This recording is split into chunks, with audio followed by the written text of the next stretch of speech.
So I think we'll get started. Thank you so much. I loved hearing all your weekend plans.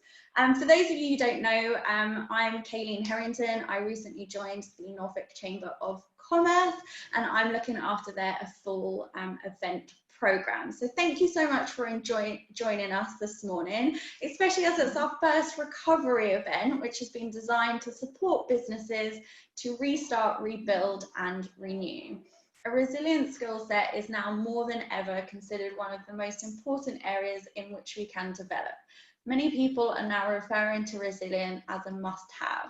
From the boardroom to the shop floor, we need to be able to reduce the cycles of stress, anxiety, and fear that negatively impact well-being, communication, and productivity. The 75-minute webinar with Alex Sellers and James Howells from Turning Factor will help you understand how to build a sustainable set of skills that will grow durability, reduce unchecked anxiety and increase motivation, improve communication and help you take decisive actions to achieve your goals. Following the presentation, there'll then be a 20-minute live Q&A where Alex and James will answer your questions. So please use the Q&A function when you have a question. So James, over to you. Great, good morning. As I say, to reinforce the lovely weather, we're looking forward. But hopefully today you'll really enjoy some learning and more importantly, something that's going to be practical. And in this day of theory, we're really sort of turning factor about practical and how. So just introduce my colleague who's going to primarily going through most of the content today. So introduce you to Alex as Head of Learning Development and Director of the business. And he, myself and I will be going through the program today. And please, as we said earlier, put it through any questions you want on chat through the program or we'll answer at the end. Hand over to you, Alex. Thank you, James. A very warm welcome to everyone. Again, just to echo everybody, thank you for joining us on Friday. It's lovely to see and not see everybody who's here. So we're going to spend today, the next 45 minutes to 50 minutes, looking at some of the key elements of building a resilient mindset. I think to paraphrase what Kayleen had said at the start, resilience more and more is becoming more in demand, in need. We're going to look today at a few key elements. And I think one of the things that when we were presented with this opportunity, one of the things that we looked hard and detailed at was how we could bring out something in an hour that people could take away with them and actually use. So that's what we've zoned in on. So one of the things I would preface this with is that there's something that we call macro resilience, which is looking at resilience as a skill set, which we'll talk about later, and then doing lots of work around it, which takes sort of regularity and building of habits. What we're going to do today is pick out a couple of things that you may be able to take away and either use yourselves or work with your colleagues and your organizations to do. So that's kind of our key aim. So we're going to look at, as you can see, some of the elements of a resilient mindset. We have a little touch on what emotional intelligence is and how we can increase our emotional intelligence by practicing the discipline of acceptance. And we'll look at that later. We will look at how we can reframe a situation, which is a really powerful technique, which you can take away and start to use straight away. And that allows you to have a little bit of mental agility, which we'll look at in just a second. And then the final sort of takeaway that we're going to look at how we can focus ourselves on what we can control rather than what we can't control. So I suppose really the starting place is just to have a little look at what a resilient mindset is and what it allows us to do. So the first thing we would say is that resilience is a skill. Lots of work, lots of research on resilience. It's a large topic. So if any of you are keen and interested in, there's all sorts of brilliant stuff that you can read up on. And it comes from a number of different angles. Lots of studies done around children, obviously, and those studies have been taken and pushed forward into an organizational context more and more now. And the other key thing to say with this is that resilience, the skill set, we're going to identify some of the areas of the skill set today, which can be practiced and they can be developed. And that's the key number one takeaway point. So we all struggle with our resilience from time to time. All of us do. One of the key takeaways is that by zoning in and focusing our attention on those areas that perhaps we can improve on, we can develop and improve our resilient skills. Now, it starts with how we approach things, our mindset. the way our thoughts work, the way we look at situations and perspectives. So what does a resilient mindset allow us to do? Well, the first and foremost thing is it does what it says on the tin. Resilience comes from the Latin root, and it means to bounce back, just to bounce back. So if I show you my, and I'll do this without any of the writing on, I'll show you my stress ball here, okay? When I press my stress ball, it bounces back. And that's really the essence of resilience. But more than just that, where a stress ball or something will only bounce back to its original shape, if we have practiced and we have developed a resilient skill set, and this is both personally and organizationally, resilience will allow us to bounce back better, stronger, ready to attack the next thing, ready to take on the next challenge. And that's when we start learning from failure, from adversity, and from challenges. And we'll have a little look today at our perception of what that actually means. So it's all about our recovery. How do we get back up? Yeah. What it will also allow us to do is allow us to look at change, potentially in a different light, or potentially improve how we look at change. So change is around us. It's a constant, it's a need, it's life, it's organizational sort of normality, but people can often be very, very nervous, very fearful of it. It can create some very strong emotions in people. So when we have a resilient mindset, we're able to look at change more as an opportunity to grow and develop. And that's how we approach a situation. And that's really, really important. The other thing that we'll do, and we'll look at today, is it allows us to focus on those things that we can control rather than the things we cannot. And this is one of the things we picked out as a key takeaway today.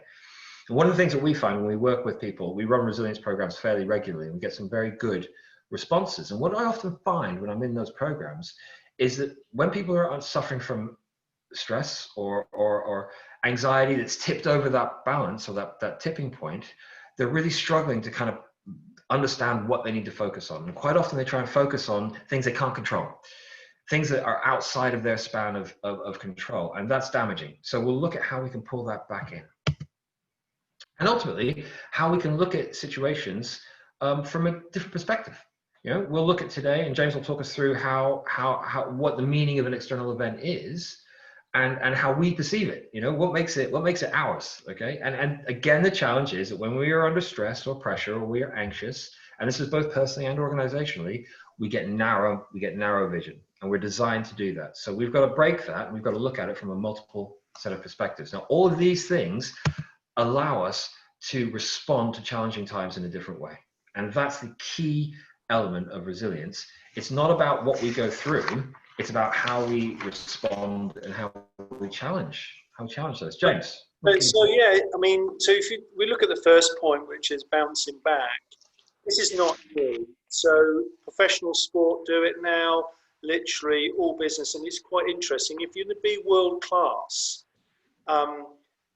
if you're going to be world class or whatever you do, you've got to have an element of resilience. And if you take, for instance, well, it's not called the Sky team now, it's the EOS team, or the Olympic cycling.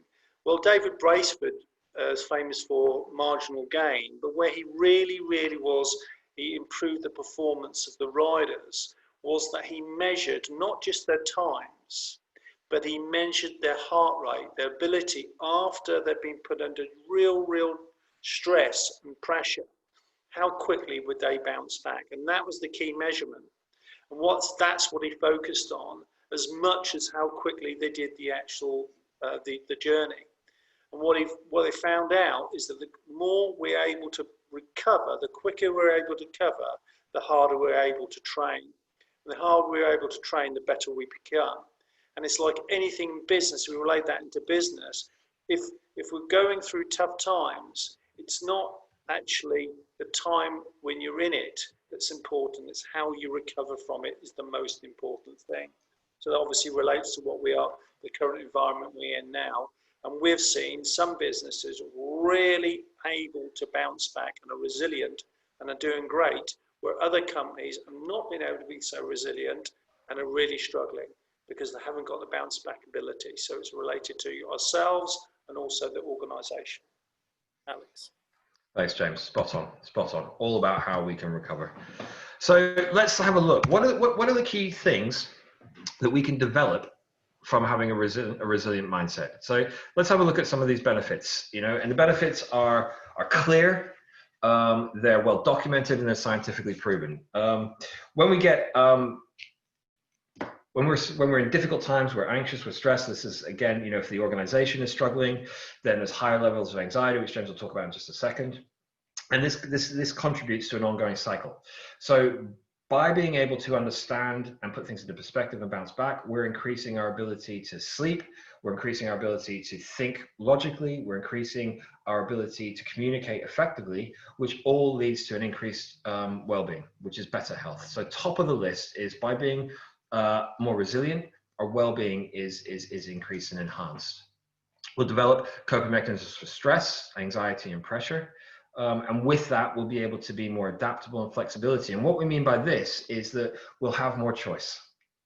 So when we are able to recover quickly from difficult, challenging situations, we're able to look further, we're able to innovate, we're able to have more choice, which means we increase our range of options. When we increase our range of options, we are less impacted by those difficult times, which also means we can increase our problem-solving skills. Problem-solving skills, often, and this is a lot of work we do, creativity is crucial in problem-solving skills. Well, creativity is one of the first things that gets challenged when we get into stressful situations. So again, a huge benefit.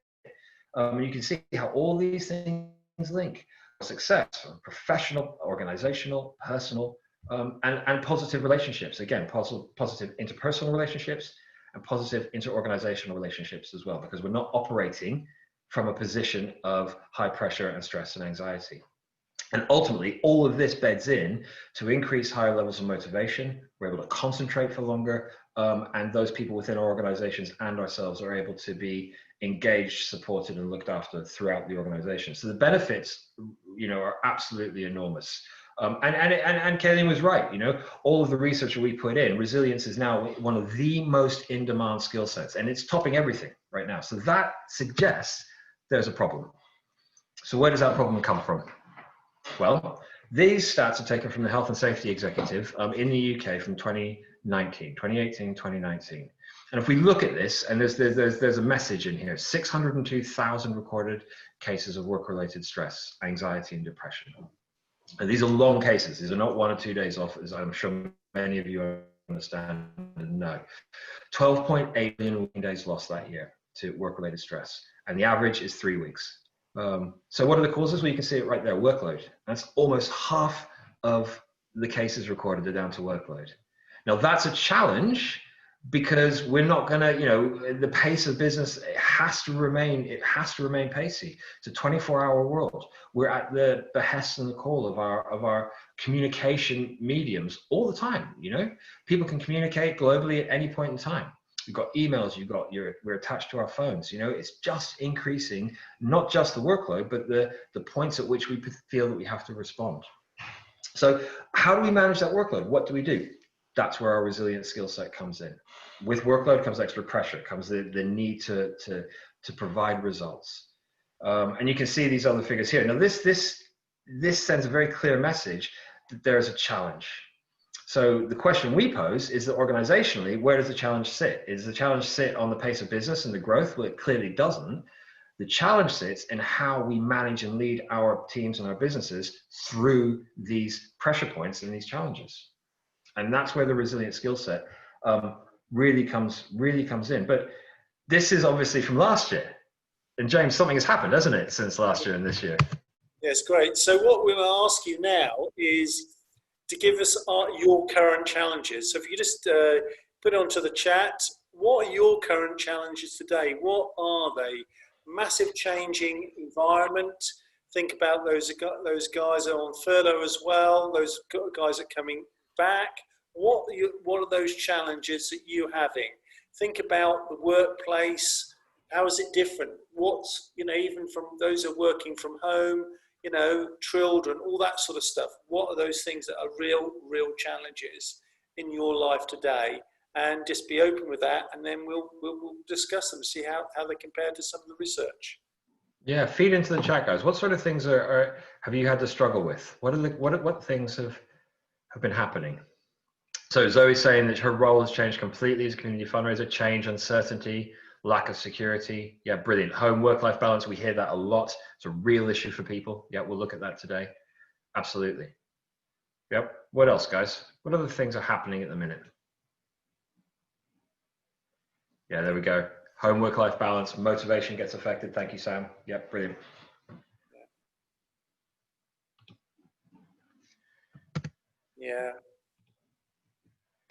Yeah, that's very, very true.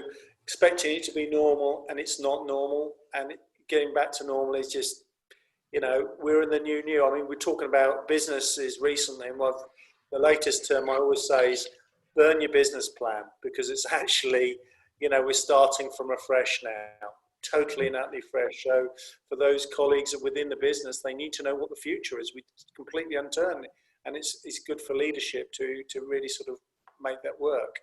Working from home. Yeah, some really good stuff coming through. Some very honest stuff as well. Thank you, Rebecca. You're saying that your job has been made redundant and accepting that it's the job, not you. Yeah, brilliant. Or not brilliant. But you're absolutely right with that point of accepting. Vicky's got a good one. Feel under more pressure to deliver more, but with less. Exactly. And some companies have chosen, we've seen a company that's chosen to actually pay their staff 20% less as well, which, and really bad culture. Yeah, Angela's put in a really interesting question. Perhaps we can pick that up at the end. How do you bond with the team when you're working from home? Let's pick that up at the end, perhaps, Angela. We can talk about that. Yeah, really, really interesting. Lacking security. Absolutely. You can see the theme, can't we? And these are all new. These are all new things. These are all 6 months old. James. Yeah, good. Okay, so if we look at sort of we've got some points here, which the uncertainty of the future, and it is totally and utterly changing. Even to the other day, news of groups can't move in groups of sixes. How does that affect the business world, especially if you're in your hospitality? I've also involved in another business which is coaches and buses. Well, do you know what? It means they can't run. It's this change. Human beings don't like uncertainty, and it is very, very frustrating that when we're in this space, redundancy now is I think it was a great point. It's not you, it is just the business. Loss of jobs, we're all sort of waiting and pausing. There may be lots more. Loss of income. How do we cope with that? Yeah, and the big thing here is the fear of unknown. And as I always said, stress is when you're out of control. You feel out of control, you are stressed. There's too much going on. So the unknown is occurring. Why? We are stressed. And it's not necessarily, oh dear me, what can I cope with? These things happen. So we've got to know how to cope with them. And as we talk about coping strategies, current work patterns, change in the environment, anxious, social isolation, loneliness, believe it or not, for those who've even got families, those who are working from home, and the loneliness of not getting interaction with the colleagues at work. We were talking to somebody yesterday, he said, you know what? It's nice just to talk, go into the office. And this guy was historically very introverted. So we did not expect that from this guy. He said, no, actually, I miss the actual social interaction and going into work and just talking about, it could be football, tennis, whatever, having a social chat. And in the work environment, I miss that social interaction we're missing. And, people are feeling, we've got this two poles in people's health as well. Those who put on a lot of weight and those who put a lot of weight off. So those people are actually doing exercise and really taking it as an opportunity. And those people say, do you know what? I've got more things to worry about than getting fit. So we've got this whole sort of change and different thing. And big thing here, again, people feel generally powerless. And when people feel powerless, that's unhealthy. They say most illnesses in the UK are caused, the ancestry of a lot of illness can be, for the recovery rate of illness, the statistics is your mental health. So if we're not feeling very good and we're feeling powerless, we're not going to be able to recover from whatever it is, from a cold or whatever, as well as we could do. So these things are genuine challenges, and in the current environment, those challenges are getting bigger. So we need to be more resilient and know how to cope with these things. Alex. Brilliant. Thank you, James. And just to echo some of the comments that have been coming through, some really interesting comments. We've run a few of these We run our resilience programs, right? And these are threads, they're patterns that are coming through. They're real challenges that people are having to cope with. And the challenge and the opportunity that we have is to really say, okay, so these are our challenges. Well, let's have a look at what we can develop and how we can become more able to cope with these competing pressures and these new pressures as well. So, as we said, resilience as a skill is we have the ability to learn it. Now, if we're going to learn anything, we need to break it down a bit. So when we break resilience down, we've kind of isolated some sort of 6 key areas for developing a resilient mindset. And the first thing to be aware of is that our thoughts and our emotions have a huge impact in how we approach situations, deal with situations, and ultimately recover. And so that's really the starting point. We need to develop our level of self-awareness and understand what our thought patterns are, what emotions those thoughts are leading to. Are those emotions positive? Are they conducive to recovery, or are they destructive emotions? And what behaviors are we then taking as a result of those emotions? And that all comes under the self-awareness kind of category. Now, these elements are something that we talk about when we talk about emotional intelligence, which is a theory that's gathered pace since the 1990s. And self-awareness is huge in this. So what we tend to teach and we tend to look at with self-awareness is practicing paying attention to what we're thinking and feeling given certain situations. Now, when we start to develop our level of self-awareness and we're understanding a little bit more of thought patterns, and we're not running on autopilot, and we're not kind of being controlled by the strength of our emotions, we're then able to self-regulate a little bit more. Okay, and this is another skill set that takes practice. Now, this is effectively the ability to change, if we need to, our thoughts and emotions, which will then change our behaviors and our physiology, because we're trying to achieve something. Now, if we look at this and we take this as an example of, perhaps setting a goal and trying to achieve something, that goal could be working from home, let's say, okay? What is our desired outcome? And our desired outcome is really important, because our desired outcome is what sets the benchmark for our perception of failure. So there's a lot in this. And with our self-regulation, what we're trying to do is we're trying to understand what we're feeling, when we're feeling it, and then we're trying to adapt it, change it if we need to, and try and work it towards our own success and towards our own resilience. And this is crucial for recovery, because one of the challenges we have is if we are, we'll talk about this later on, but if we're highly emotional, or we're highly worried, or we're suffering from stress and anxiety, not only are we troubled internally, but this is affecting our physiology. We're perhaps not sleeping well, we're perhaps making bad choices with our eating and our exercise, or whatever that leads onto, which feeds into that cycle. And we can quite quickly get into a cycle of self-destructive thinking. That stops us from recovery, because our bodies are literally being filled with stress hormones.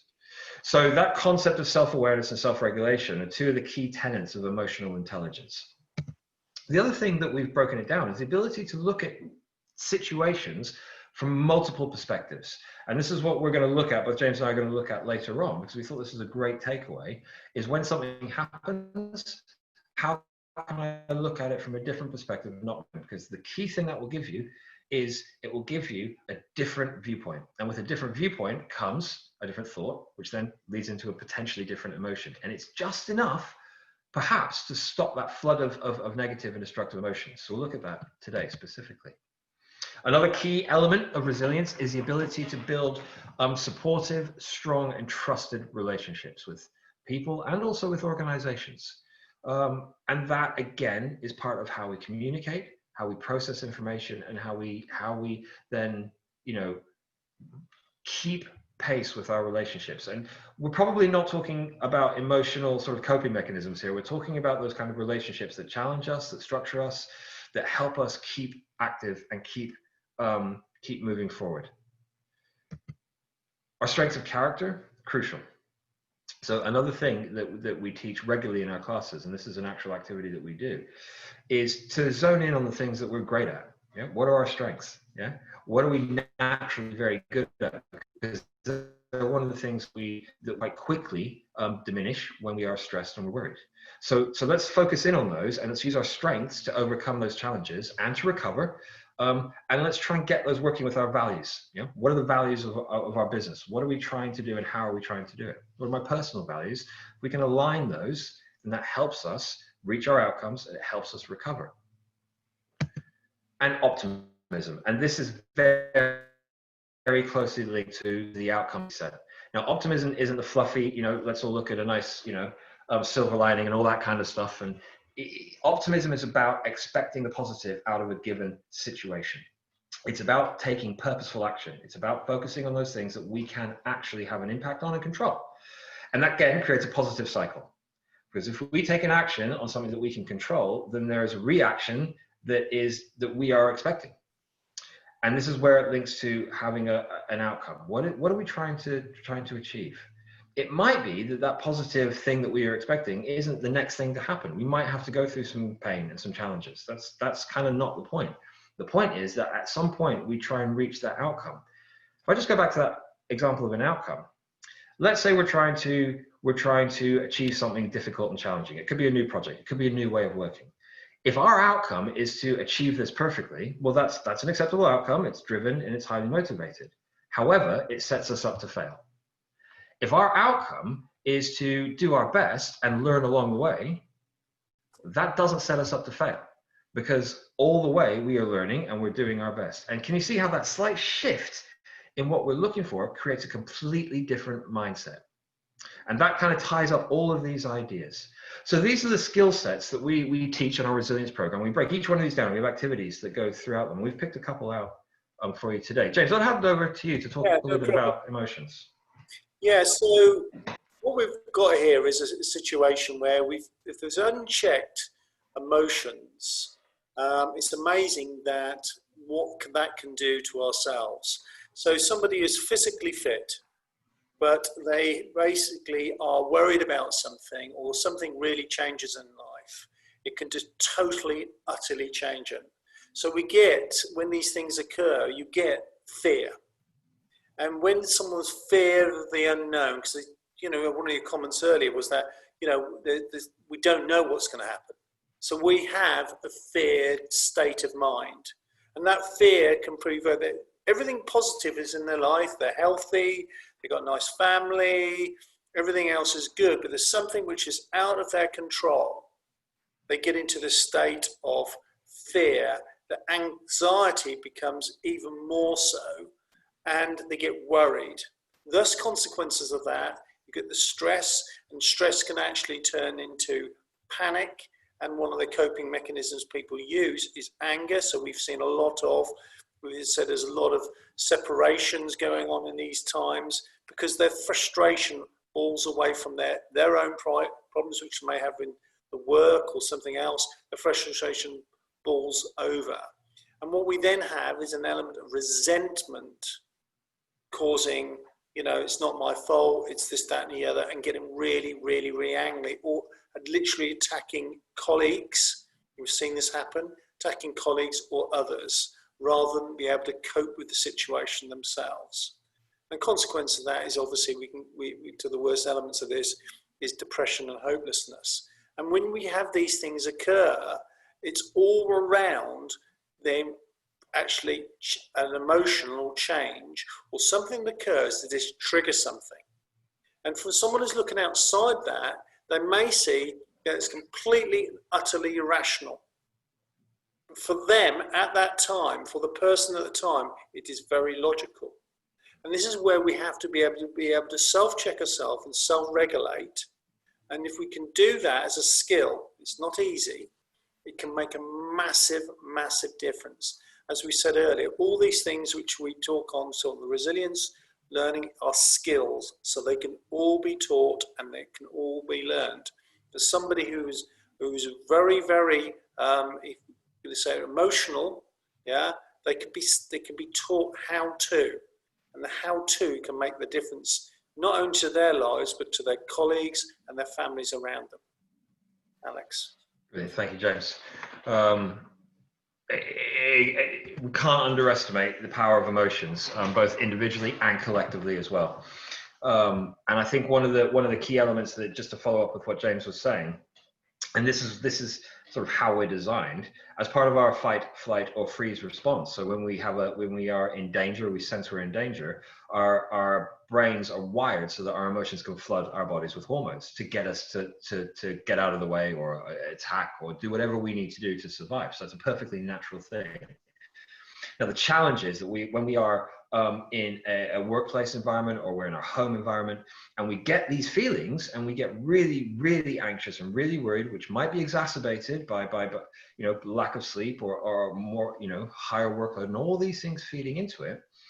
Effectively, what our brains are telling us is this is a life or death situation, which it clearly isn't, but that's what's going on inside of us. And it's worthwhile just sort of remembering that when we begin to get these floods of emotion, because when we have what we call an emotional hijacking, we've kind of lost control a little bit, and that's designed. So we're being flooded with all these chemicals that are designed to get us to get out of the way effectively. So what we need to do, and this is one of the first hows we're going to share with you, is we need to be able to understand how to reduce and how to stop those emotional floods.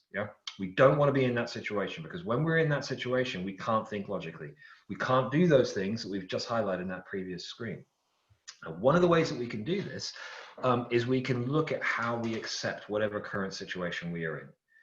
So when we talk about coping strategies, and we have a piece of research that we run through, acceptance is one of the key coping strategies that we can employ to be able to start moving forward in a positive and performance-related way. So let's say, for example, we get given some bad news, okay, or there's a big piece of change, and we start to go through a sort of a grief curve, if you will. One of the things we're trying to do is we're trying to get to that point where we can say, okay, so this is what's really happening. I now accept that.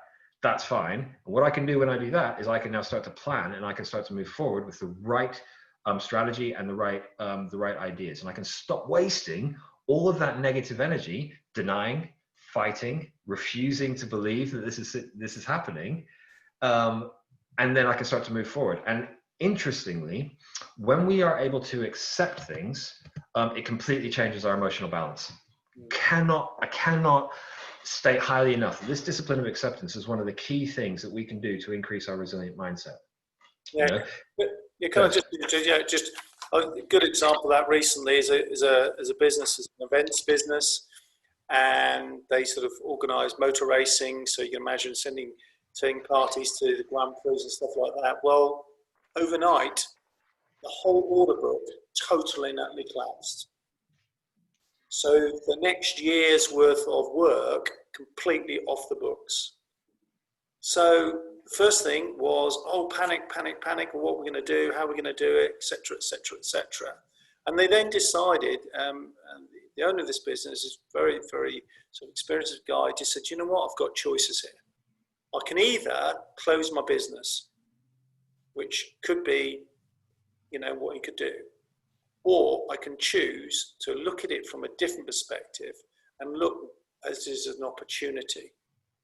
Now, what he did is first, though, was he had to accept that the current way he was going to trade going for certainly in the next 12 months wasn't going to happen. And he said it was only when I accepted, no matter what I did, nothing was going to change. And if I was going to carry on trading on, I had to do something completely different. Stop actually pining for the past and look for the future. And so this acceptance in business and in personal life and everything is such a powerful how. But it's easy said, but actually learned is a skill, so it needs to be practiced. So as a takeaway, thank you, James. I think as a takeaway, the key is in that last line there. To be able to practice the discipline of acceptance, what we need to be able to do is we need to be able to look at what's happening, and we perhaps even write this down. Write down a list of things that are going on and happening, and look at and ask ourselves honestly, what is actually happening? What can we do? What can't we do? Yeah. What's not going to change? Exactly as James said, that's the question you want to be asking yourself with acceptance. What's not going to change? And you'll find you have to kind of peel away a few layers of some, the onion here, because you've got to get around all of those things that your mind is putting in there to say, well, this might happen, and all that kind of hope and all that stuff. That's not optimism, that's false hope. And that's actually leading to a longer period in the zone we don't want to be in. So that's the key thing. The key thing is what's honestly happening, and what can we do and what can we not do. And one of the things that we practice at Turning Factor here, which served us very well, and we continue to do it, is as soon as something challenging comes, we say, right, what's actually happening? What's known, what's not known. Not known, put it over there. What's known? This is known. We can act on what's known. So that's your how. Take that away. What's known. So what does it allow us to do? Well, it's brilliant. It's incredibly powerful. When we are able to accept a situation, almost instantly, it changes our perspective on that situation. It becomes a positive challenge that we can then start to address with positive energy. Reduces our negative energy. We can start to take responsibility and ownership. Those of you that manage people, and I know there's quite a few people here who have people that report to you, think back to times when people have not taken ownership. They've not been accountable for the things that they've done because they're not accepting what they need to do. They're not accepting either their responsibility or their impact or their, or their part to play. So this is huge. We can start to understand what's actually happening, in which case we can start making actual plans forward, plans that will work with realistic goals. We can look at our expectation management. We can start to embrace change. We said earlier that a resilient mindset allows us to look at change as growth with a positive view. Well, that's that. And if I can throw something out there, I know that James I'm sure will echo this. One of the things the last 6 months continues to teach me, is that, change is the norm. And actually, I have shown, and we have shown as an organization, and I've seen countless other people out there who I deal with, have shown that we can adapt and we can embrace change amazingly well. Yeah? And that's one of the key things that we can do. And when we accept something, we stop fighting, we start learning. I'm just going to say that again. Yeah. And there's just the other thing about that is that, they said about fear. Well, fear is an emotion. We'll just change the emotion. So this is new. So what is new? New could be exciting. I know they say that's very, very positive optimism, but it's not. It's actually when something is new is exciting. If it was a new shirt or new blouse, do you know what? We'd be pleased about that. It's a good thing.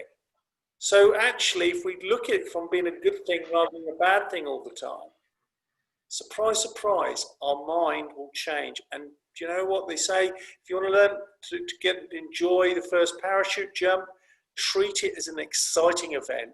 Don't treat it as a false, fearful event. And if you do that, do you know what? Jumping out of the plane's easy. So yeah, this is exciting. Lots of fear. This is exciting. Right. So on that, James, would you take us through how we perceive things? Yeah. Okay. So if you look at what we just said there, so this is a model which we use, and some of you may be familiar. But what we're saying here is that events ourselves and just everything out there in the world is neutral. It's how we interpret something is what it makes it real to us. So what we do is we have 5 ways of taking in information. We see, hear, feel, smell, and taste things. And that's the same for everybody. Not everybody, because some people can't hear and some people can't have some of those senses. For someone who's generally okay, they're the things. But what we do is, in general terms, we take in information. And then what we do is we are, when we take in that information, we actually do things to it. And what we do is we actually go through a filtering process. And that filtering process is that we delete, we distort, and we generalize. And if we don't do that, bizarrely, we can't actually take in information because there's so much information that comes into us. So we have to actually take some of that out. And that is driven by our past experiences. What we then do, and this is obviously microseconds doing, is that in our brain, we then actually create an internal movie of what's going on. And that internal movie, so we see something, someone crossing the road, in microseconds, we actually filter it. Is it relevant to us? And then we make an internal movie, especially if we see an action. And then it creates our state of mind. And then that state of mind, positive, negative, or otherwise, will actually drive our behavior. And that behavior will then give us the results that happens. So give an example. About 5 years ago, I had a major car crash, head-on car crash. It was pretty devastational to the car anyway, but for me, it was perfectly okay. Admittedly, it took 3 hours of being cut out of it, but They thought I broke my neck, but I haven't broken my neck. I came out of it, just a broken foot. That was it. It's a head-on car crash. But the car itself was complete write-off.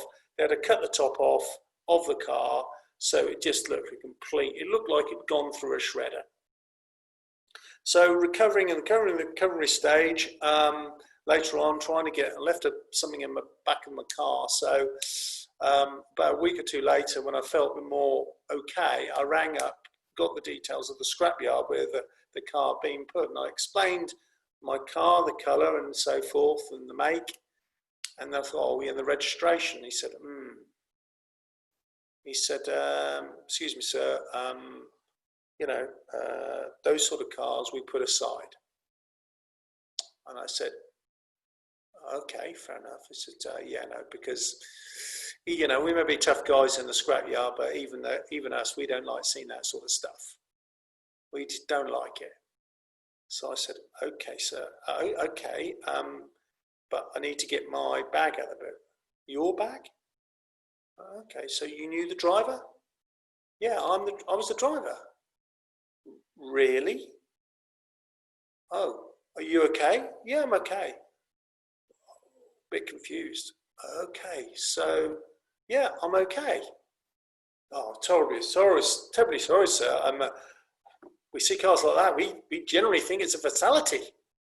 Now, no one had told that guy that someone died in this car. But when he saw, so it was a neutral event, the car driver has gone to his yard, that was neutral. He interpreted it through past knowledge and behaviour and experience. And his filters have said, this car, someone's died in.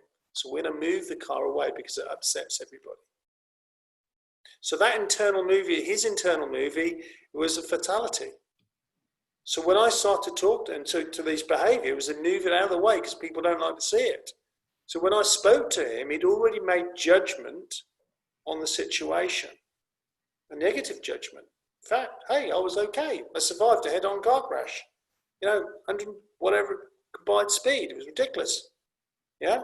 So it was a very positive event for me, but for him, it was very negative. So when we had that conversation with him, he had taken it from a negative perspective because of his past experience and his filters. So when we get negative situation, we can choose how we're actually going to delete, distort, and generalize, and what we can do to make the movie a positive. So I'll share. So Alex, if you explain how we can do that. Yeah, thank you, James. Brilliant. Glad you made it out of that car, man. So one of the things that we can do, and this is a very, very powerful model. Some of you may have already encountered this. If we just to sort of follow on from what James is saying, if we understand that everything that happens outside of us, an external event, is neutral, then what we do is we create our own model. We create our own map of what's happening. And this is, as James said, based on our experiences, our values, our beliefs. Everything feeds into that, and we have this process that we go through to understand what's going on. Yeah. Now that's brilliant, and that's the way we're designed.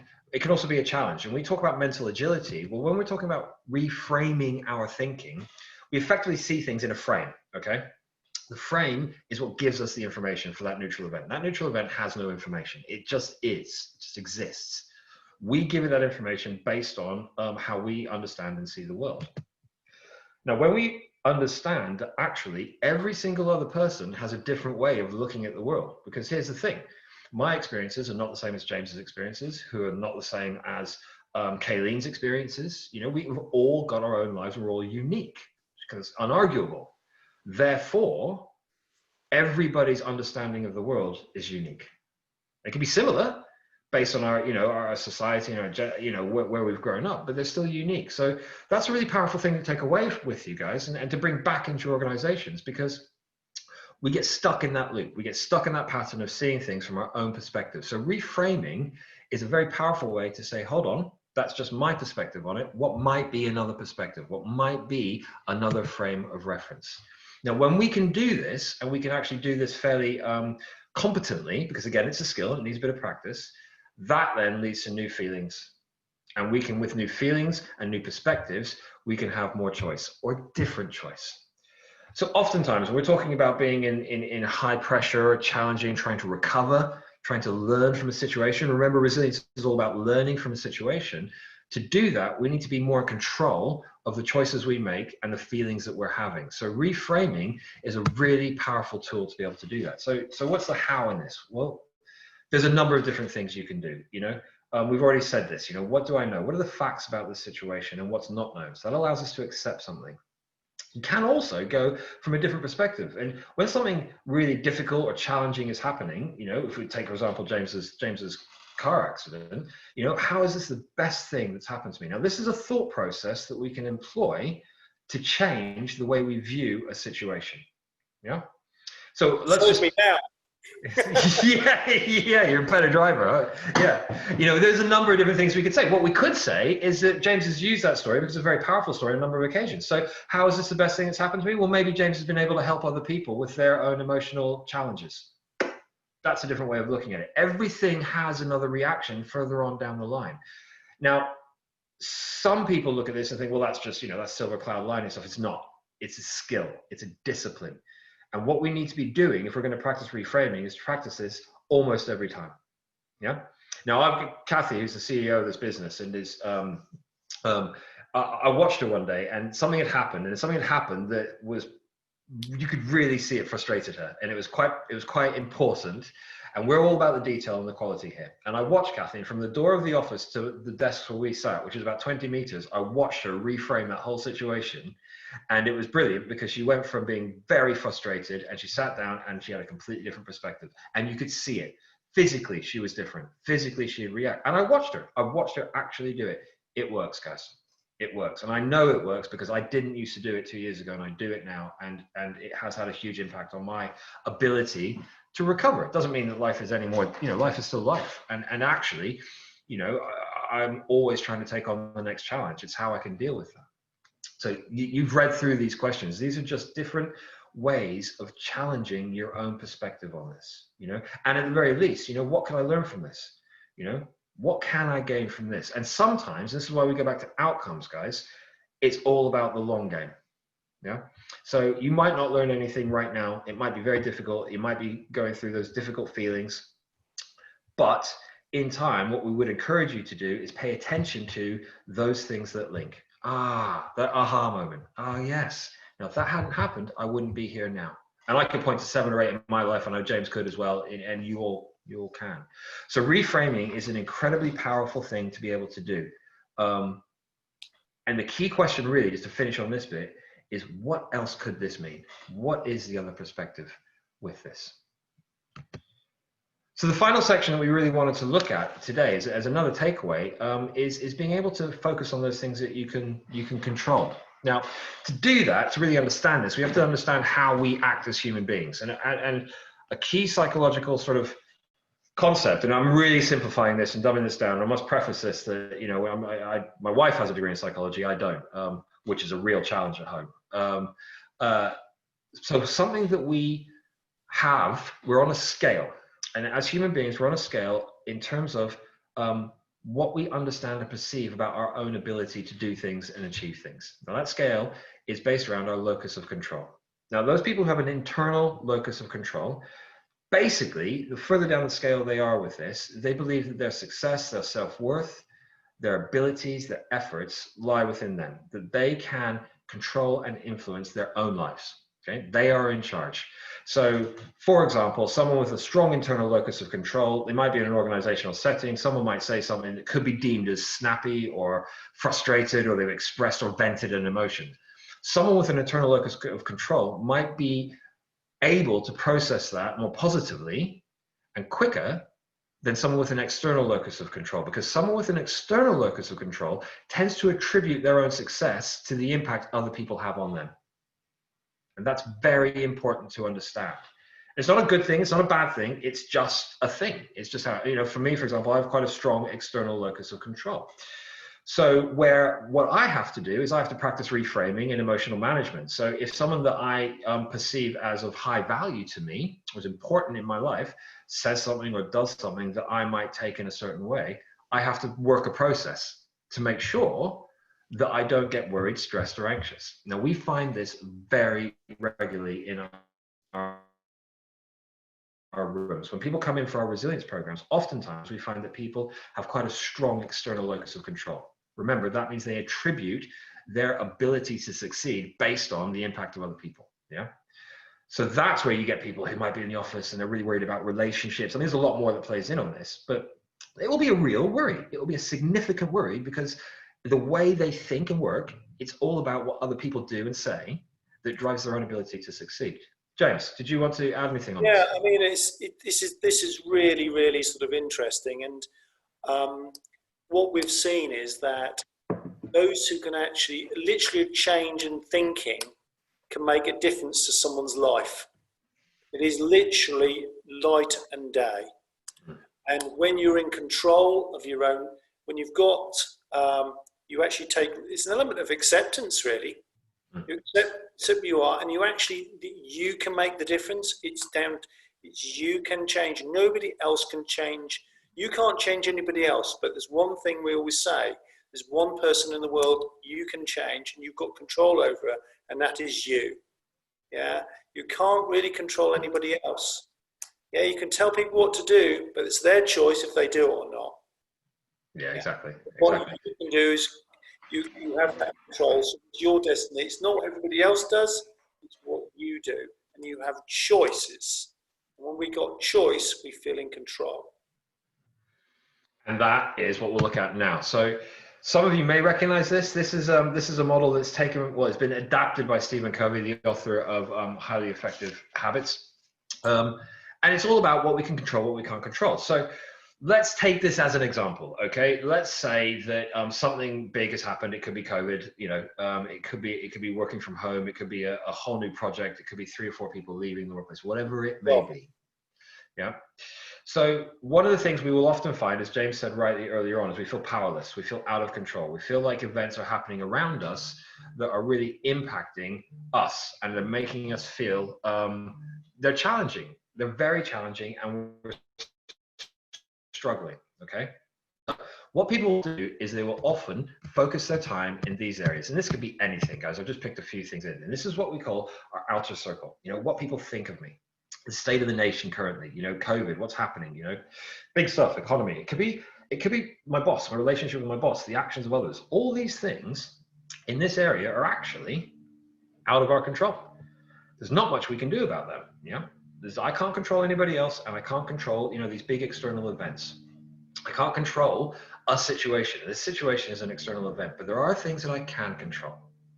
And those things are all those personal things, how I approach situations, my behaviors, my strengths, my thoughts, my responses, my decisions. Now, if we can spend more time in here, in this area, direct our energy towards these specific things, we're going to have a bigger impact, okay? Now, the way we would start this, because this is a how, okay, and it's all well and good looking at this, and this is a fantastic piece of advice, which I was given a number of years ago, is when we find ourselves in difficult situations, either personally or with organization, we practice our concept of acceptance, what's known, what's not known, and actually, let's just start writing a list. Let's get all those things that are worrying us out on a piece of paper. Yeah, it could be a big piece of paper. It doesn't matter. Okay. What we're trying to do is write a list. Okay. From that list, we can then start to say, well, hold on a minute. This should actually be in our outer circle. There's not much I can do about this. Can't have an impact on that. When we accept that, we can stop spending that negative energy and time worrying about it. Because what that does is it sucks us into a hole. It sucks us into an emotional hole where we don't want to be. Now, if we can then start to have more time in this inner circle, something magical happens. All of a sudden, we start to influence all those things that are in that outer circle. And when I'm focusing on my attitudes and my behaviors and my choices about how I react to situations, guess what? If I'm doing it in the right way, suddenly people are behaving differently to me. Suddenly I'm a bit less worried about what people think of me because people, they're thinking good stuff about me because I'm in control of my behaviors and my attitudes. And take this, play with this as you go out to the rest of your days, or the rest of your day. One of the things that we do when we are struggling and we're worried is we focus on these areas that cause us worry. So we create this catastrophic cycle that we struggle to get out of. So let's get it out. Let's write a list. Let's look at what we can control and we can influence, and let's spend our time in that inner circle. Look at our attitude, look at our enthusiasm, my strengths. Am I utilizing my strengths? Because if I'm worried, anxious, losing sleep, yeah, I'm not utilizing my strengths. I'm not doing any of that. So let's spend our time in this inner circle. So let's, James, would you lead us through some of these top tips? We thought we would round off with some of our top tips. So we say going down this list, take the top one. You know, we've got to be aware of ourselves. Emotional intelligence is big in resilience, big aware that we have got sometimes we're not feeling good, and what we're going to actually do about it rather than just live with it. So, and we have those choices. Yeah. So mindset can make the massive difference from where you're feeling, how you're acting, and how you're behaving. Yeah. Practice the reframing. Practice the reframe. We've done it as an exercise. Some of you may be familiar with it, but it needs practice. Look at what's good as well as bad. You know, I always say, is that bad? Well, great, make it worse. Then look how good you can be. Because by reframing, you can make a different picture. You know, I was talking to a young chap who just lost his job recently. And he was devastated, absolutely devastated. He hadn't done anything wrong. The company just decided that it's going to go that way. But he's now got himself, he said, well, I'm going to get myself a job. Great. And do you know what? I'm going to get a job that's going to pay me better. And actually, I was doing a really good job and I was working for that people. And I want to give that really good stuff to somebody else. He's now got a new job, which is actually paying him more. And it's actually got a more future. But he was in a state when it first happened, it was a good month, that he just didn't know what to do. But then he just flipped, great acceptance and moving it forward. Yeah, be compassionate to yourself. Don't beat yourself up. These are tough times. Yeah, and also be compassionate to others, because if we can support others around us, do you know what? That actually helps support ourselves. Focus on what you're in control of, and don't waste time on things you're not in control of. You know, yes, you can prevent things with COVID-19 for yourself, but you can't solve it. So no point thinking about it. Stop reading the news. Yeah, don't get bombarded with the negative stuff. Start doing the positive stuff. Stay connected and maintain your social networks. That is important. Even if, just to say one thing, a friend you haven't spoken to for a while, just pick up the phone and say, hi, how are you? It's all good stuff. If you haven't got a coach in business, and it may be just a friend, get yourself one. Because in tough times, it's a really great thing to do. Just help yourself through. And we recommend that businesses, owners, not just owners, colleagues, have a coaching. Because coaching through this tough stuff, you just need someone to help you through it. Yeah, mind, body, active, that's obvious. This is an easy one. You know, the healthier you are physically, the more stronger you are. And just make practice micro recharging techniques rather than just doing it all yourself. Alex? Yeah, I'll jump in on those. On the micro recharging techniques, there's all sorts of things that we can do on a daily basis that really, really help us. So we talk about resilience. A lot of the stuff we talked about is macro. So it's big stuff, things that we take time, we plan, and we develop that skill set. With our micro recharging techniques, these are things we can do instantaneously that have a very, very beneficial impact on us. It could be as simple as getting up, going outside and walking around for a minute. Yeah. It could be planning our day. It could be practice some breathing techniques. It could be anything that sits. And these things have a crucial and important part to play in our daily routine. So I really want you guys to go away and think about, you've got this bigger element, okay, which is how we cope with very difficult ongoing situations. And we build our skill set, we develop as people, we grow as organizations. What's the culture of our organization? Is it a resilient culture? Have we a growth mindset? But are we practicing those micro recharging techniques that allow us just to recover during the day? Because if we're not doing that, that feeds into a lack of resilience from a micro session. Yeah. So big stuff, internal. So is there any question? Well, it's going to. Yeah. I think we'll hand over now. It's this is really the opportunity for you guys to get involved. Kayleen, I'll bring you in here. Thank you. I was just in the middle of letting people. Huh? I was just in the middle of letting people know that we're actually running a Coaching Your Team and Why It Works workshop following what James said. So I just put the link in the chat function. I don't know about anyone else, but I found that fascinating. I absolutely loved it. Wrote lots of little tips down and phrases that I'm so going to use moving forward. So thank you so much. So following from what they said, new is exciting. So we're going to try something new. We're going to shake it up a bit for the questions. So it's up to you. If you want to ask a question, you can put it in the Q&A. Also, if you'd prefer to verbally ask a question, then just raise your hand and I'll give you access to turn your audio on so you can ask it. So while we wait to see, obviously I appreciate it can take a while to type, and also you can raise your hand. We did receive a question earlier from Angela. So she, let me just load it up quickly. She started a new job in lockdown, so hi, well done. Working from home to begin with, but I've now started going into the office and other team members not wanting to go back into the office. How do I bond with the team? Oh, big one. That's not uncommon.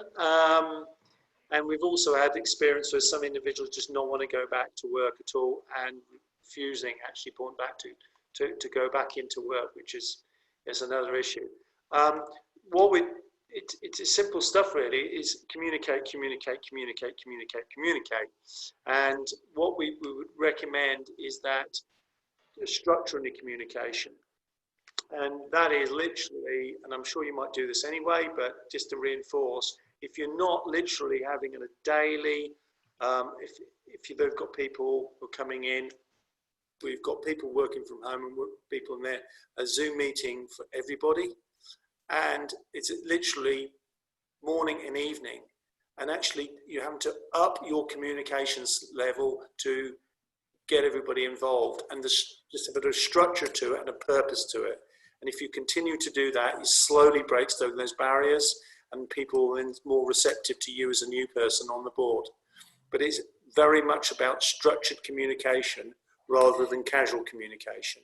You've got to put that structure in when you're actually new and also when you've got disjointed teams. Yeah, excellent. Thank you.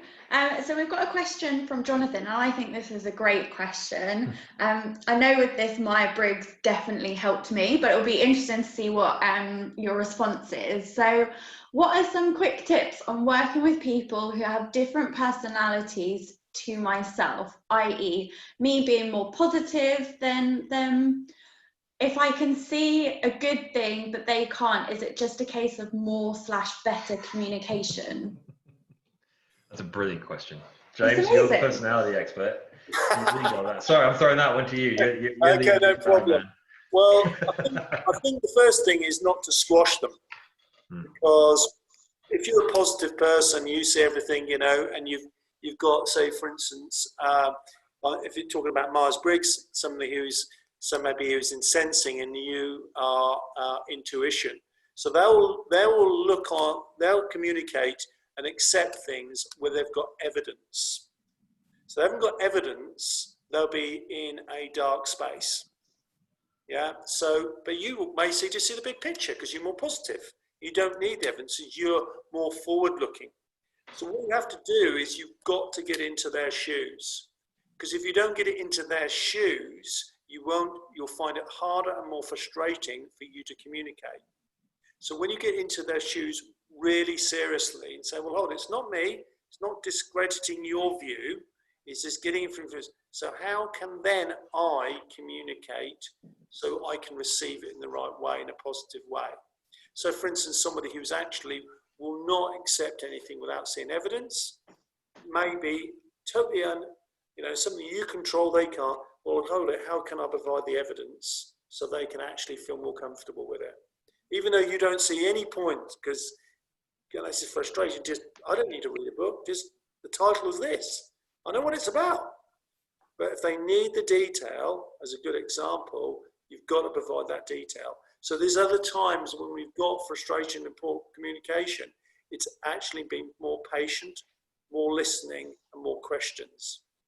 And stepping a step back, as I said, you've got to step a step back in these times because people need the space. I don't know if that helps. I think that was a great answer. So we haven't got any more questions, but again, if you've got questions, I say that every time. Oh no, and then one pops up, but it's Jonathan saying, yes, brilliant, thank you. So feel free, we've got a few more minutes if you want to ask any questions, or raise your hand if you'd like to, or, well, I don't know what the word is, if you'd like to speak it, say it personally. While we see if any more questions are coming in, Alex, do you just want to tell everyone about the workshop you're offering? Oh, yeah, of course. So one of our key workshops, we offer a one-day resilience workshop, which we tend to offer 3 or 4 times throughout the year. We are now running all of our workshops virtually, so we use Zoom as our virtual training room. We have one coming up on the 23rd of September, and they're fantastic. They're brilliant. So what we do throughout these workshops is we'll explore a little bit further, the concept of resilience and what it is, and we'll break down each one of those skill sets that we talked about earlier on, and we have activities, and we drive deeper into the how. Each person who comes has a workbook effectively that they'll work with, and the idea is that people can walk out with 4, 5, 6 techniques that they can then employ to develop their ability to become more resilient, and encourage them ongoing to become more resilient as they go back out into the working world. They're very, very good workshops. We get a lot of it's one of our most well received workshops, purely because the oftentimes when we get people in them, people really need that how. People really need that how, and it makes an impact very quickly. So we love running them. It's generally me who runs it, so you'll get me on that one, and it's on the 23rd of September. So we'd love to see anybody coming. No places left. And the great thing about those workshops is that it's personal, so we can actually deal with individuals' issues, and our objective as an organisation is that people walk out with feeling, well, I've got an answer, and I've got an answer, and I can do something. And so we always sort of said, if you don't get success, guys, we'll give you your money back. We're that confident that can really help you. Love that. So we've got one more question come in. So this is from Sharon saying, great presentation, thank you. Similar to Jonathan's question, I already love everything to do with resilience, but what is a good way /resource initially with people who might be resistant to the idea? Okay, that's good question. So I think there's a couple of sort of things to address there. And there's a couple of different ways of looking at this. I think if you're dealing with people, if you've identified in people that you're working with that they struggle to recover, that they take things perhaps too personally, that they get overwhelmed by situations. If they're struggling with the idea or the concept of resilience, is perhaps not to go at it directly like that, and to spend time. And again, to echo what James said, is understand the people that you're dealing with, understand how they respond to communication. Be outcome focused. So the way I would deal with it in a situation is I would look at whatever that person is trying to achieve and try and help and support that person to get to that point. So then you can have an open dialogue about challenges, issues that they may be experiencing. I wouldn't go straight in with deep emotional issues. So what are your fears? What are your worries? Because that's a little bit too personal straight away. You're trying to create a dialogue so that you can build some trust between that person or those groups of people, to try and then get them to focus on those outcomes. And with that, it's a balancing act between understanding what's required, understanding what the objectives are and the expectations are, and encouraging people to take some more positive action towards that. If you try and tell people what to do and trying to force an idea on people who are resistant to that idea, they'll reject it. So they'll reject it out of hand, and then you're actually kind of working backwards. So the key here is to offer people steps to reaching an outcome, and to try and open dialogue in terms of what they need to achieve that. At some point, they'll start to be a little bit more open and honest about their fears and their challenges. Yeah, there's just one other thing I'll add to that, is that if you look at resilience as not a negative, resilience development is not a negative. So if you take the most elite sport we mentioned earlier, they're looking at resilience as a positive thing. So building resilience is a positive thing. If you take the Special Air Service, you take all the elite fighting units in the world. At the moment, what are they doing? They're doing resilience training. So these guys are world-class athletes, world-class, whatever they are. And all the best sports people in the world, all the best, if you want leaders in the world, great leaders, practice resilience techniques. So all we're doing is not actually giving, this is all negative, we're going to help you out. It's actually, do you know what? We're going to improve our performance. We're going to do training here, which we all need, because we're going to be better. We need this stuff, and we're going to be greater and better. So if it can be framed as a positive thing, and is that we're doing nothing, anybody else that's wanting to be the best, to be support our business and also of our people, it then becomes people more accept it, rather than it's, oh, you've got a problem, you're stressed out, we need to give you resilience training. Well, no, this is stuff that we should be doing anyway. This is a great opportunity. We've got a lot of it, and we just want to work and share this with you, and we want to share it with everybody. Be consistent as well. Open up those opportunities to other people in the team. People don't like being highlighted, so you can use that as a consistent way of developing people, because these skills everybody can benefit from these skills as well. I hope that helps. Perfect. Thank you so much. Right, I've seen what the time is, so I'm going to wrap this up before it hopefully turns to 12:16. So thank you everyone so much for joining us this morning/afternoon. Just to confirm, I will be sharing the presentation. I'll be sharing the details of the workshop that Alex kindly mentioned, and I'll also share the recording when it's available. This is likely to be sometime next week. Also, I'm very excited to say that we will be running 3 more events with Turning Factor. So they'll be over October and November. So yeah, watch this space, keep a lookout for them. We're very excited. Oh, it's 12:16. Thanks everyone. Thank you very much. Do you want to say thanks, Alex and James, and then we'll just sign off? Bye guys. Thank you for coming. Right. Thanks. See you later. Thanks for bearing with us. I'm sorry for being 1 minute over. Enjoy your weekend, everyone. It sounds like you're all having an amazing time.